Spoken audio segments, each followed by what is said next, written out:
Fellépünk Gábor után, Bogyó és zenekara lesz, majd Bogyó után következik Banók tanár úr, de most fogadják nagyon-nagyon sok szeretettel a színpadon Bogyót és zenekarát.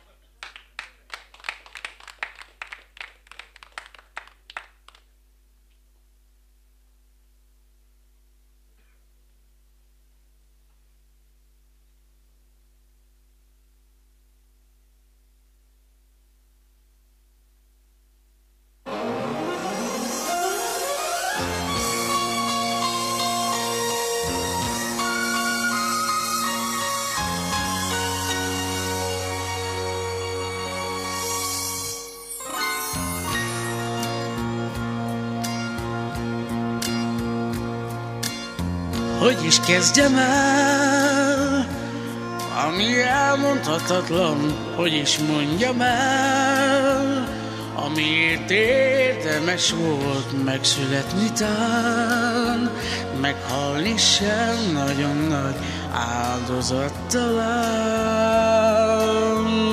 Kiérti meg egy fiú és egy lány, az első pillanatban játszanak csupán, de már az első csókba benne él a láng, a minden felemésztő, oldhatatlan vágy, a szenvedély.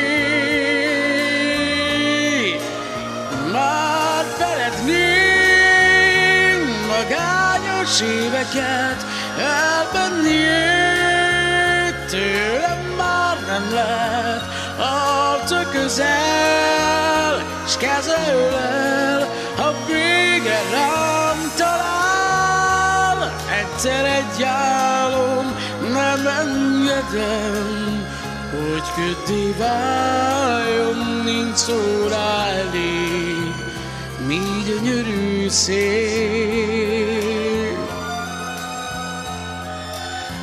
Meddig lesz enyém sivár kis életemre, meddig tűz a fény, amiért érdemes volt megszületni tán, meghalni sem nagyon nagy áldozat talán.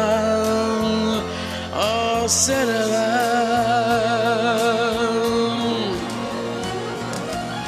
meddig lesz enyém sivár kis életemre, meddig tűz a fény, amiért érdemes volt megszületni tán, meghalni sem nagyon nagy áldozat talán.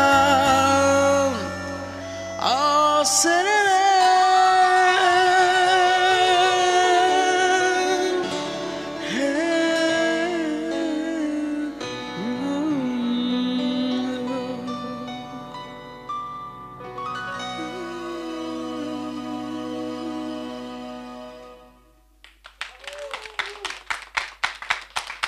Bravo! Köszönjük szépen Bogyónak és a zenekarának, nagyon szép volt.